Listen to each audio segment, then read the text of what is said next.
Hello, नमस्कार दोस्तों, मेरे प्यारे भाइयों एवं बहनों। यूनिसा टारगेट क्लासेज में आप सभी का फिर से स्वागत है। आज हम आपके लिए लेकर आए हैं class 9th subject chemistry chapter 1 का क्वेश्चन आंसर हमारे परिवेश के पदार्थ। क्वेश्चन जो है सब्जेक्टिव है। चलिए क्वेश्चन की ओर बढ़ते हैं। अति लघु उत्तरीय प्रश्न। वह चीज़ क्या कहलाती है जो कुछ स्थान घेरती है तथा जिसमें द्रव्यमान होता है? इसका आंसर हो जाएगा पदार्थ। दूसरा नंबर क्वेश्चन, द्रव क्या है? आंसर, पदार्थ का वह रूप जिसकी एक निश्चित संरचना हो एवं जिसके स्पष्ट गुण हो द्रव कहलाता है। चलिए चलते हैं अगले सवाल की ओर।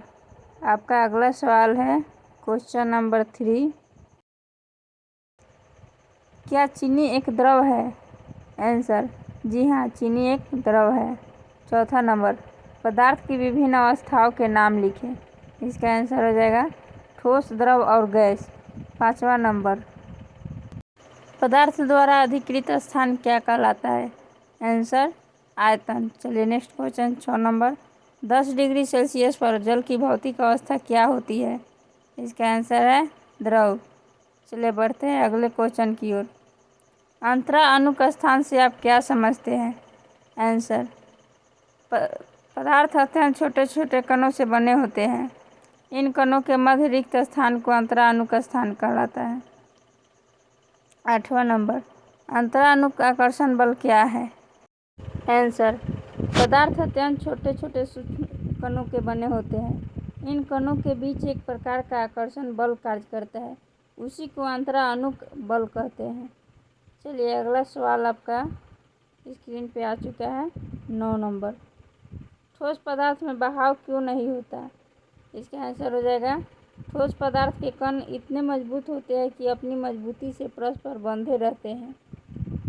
अंतरावनिक स्थान बहुत कम होता है, इसलिए वे निर्वात एक दूसरे के ऊपर फिसल नहीं सकते, अतः ठोस पदार्थ में बहाव नहीं होती है।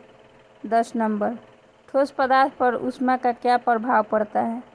आंसर, ऊष्मा के प्रभाव से ठोस कणों की ऊर्जा प्रायः बढ़ जाती है। ऐसा होने से ये कण अपने विराम के मध्य के चारों तरफ अत्यधिक तीव्रता से कंपन करने लगते हैं, किंतु कणों की ऊर्जा इतनी अधिक भी नहीं होती कि वे अपने विराम के मध्य स्थान को छोड़कर बाहर हो जाए, अतः ठोस पदार्थों में प्रसार की मात्रा बहुत कम होती है। चलिए अगले सवाल 11 नंबर, उस प्रक्रिया का नाम बताएं जिसमें किसी दूषित वस्तु की दुर्गंध उसके चारों ओर वायु में फैल जाती है। आंसर, ऊर्ध्वपातन। 12वां नंबर क्वेश्चन, जल की थोड़ी मात्रा को कमरे के फर्श पर वह क्यों फैल जाता है?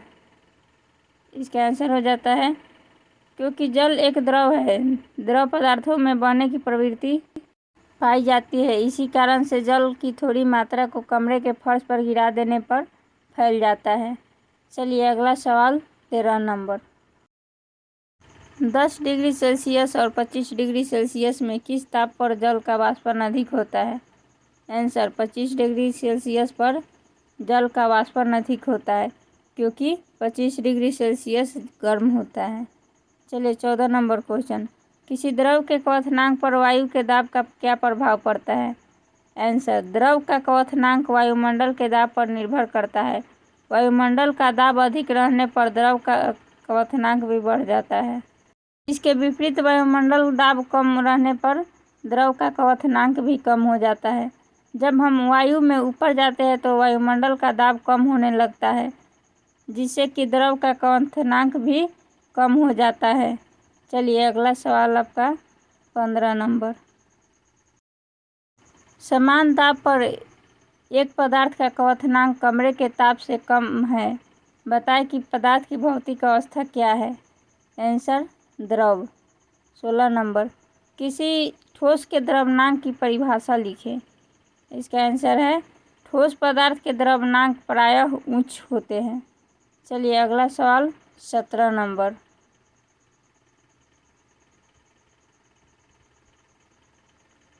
क्या होता है जब जल को 0 डिग्री सेल्सियस पर ठंडा किया जाता है?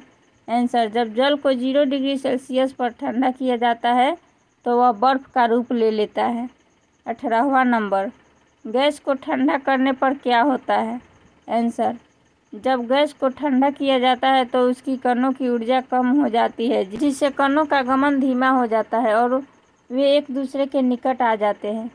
19 नंबर, अमोनिया क्लोराइड को गर्म करने पर क्या होता है? आंसर, अमोनिया क्लोराइड को गर्म करने पर वह सीधे वाष्प की अवस्था में बदल जाता है। चलिए अगले सवाल की ओर बढ़ते हैं। 20वां नंबर क्वेश्चन, पदार्थ की चतुर्थ अवस्था को क्या कहते हैं? आंसर, प्लाज्मा अवस्था कहते हैं। 21 नंबर, क्या कारण है कि गैसों को संपीड़ित किया जाता है किंतु द्रव को नहीं? आंसर, तो इसका कारण यही है कि गैसों की अपेक्षा द्रव में अंतरा आणविक स्थान बहुत कम होती है। चलिए नेक्स्ट क्वेश्चन। 22 नंबर, उस गैस का नाम बताएं जिसकी आपूर्ति अस्पतालों में द्रव रूप में किया जाता है। Answer, oxygen gas. चलिए अगला सवाल। 23 नंबर, किसी पदार्थ का ताप 35 डिग्री सेल्सियस है, केल्विन स्केल में इसका ताप क्या होगा? Answer, 308.15 Kelvin. 24वां नंबर क्वेश्चन, समान दाब पर एक जल के नमूने का क्वथनांक 102 डिग्री सेल्सियस है, क्या यह जल शुद्ध है? आंसर, नहीं। 25वां नंबर, उबलते हुए जल की तुलना में उसका भाप अधिक जलन पैदा करता है, क्यों? आंसर, अधिक ताप के कारण। चलिए अगला सवाल। 26 नंबर, क्या अमोनिया की गैस अवस्था को वाष्प कहा जा सकता है? आंसर, नहीं, अमोनिया की गैस को वाष्प अवस्था नहीं कहा जा सकता। 27 नंबर क्वेश्चन, एक ऐसे समान पदार्थ का नाम लिखें जिसे गर्म करने या ठंडा करने पर उसकी अवस्था में परिवर्तन हो जाता है। उसका राइट आंसर होगा जल। 28 नंबर, एल्कोहल और इतर में किसका वाष्पन अधिक तीव्रता से होता है? आंसर, इतर। चलिए मिलते हैं अगले वीडियो में। आगे हम लेकर आएंगे आप सभी के लिए चैप्टर 1 का ही लघु उत्तरीय एवं दीर्घ उत्तरीय और ऑब्जेक्टिव क्वेश्चन। तब तक के लिए बाय। खुश रहिए, मस्त रहिए, अपने पढ़ाई में व्यस्त रहिए, क्योंकि आपकी सफलता ही आपकी पूंजी होगी। चलिए बाय। ऐसे ही नए नए वीडियो पाने के लिए चैनल को सब्सक्राइब करें। अगर वीडियो में कोई त्रुटि होती है उसके लिए तहे दिल से माफ़ी मांगता हूँ।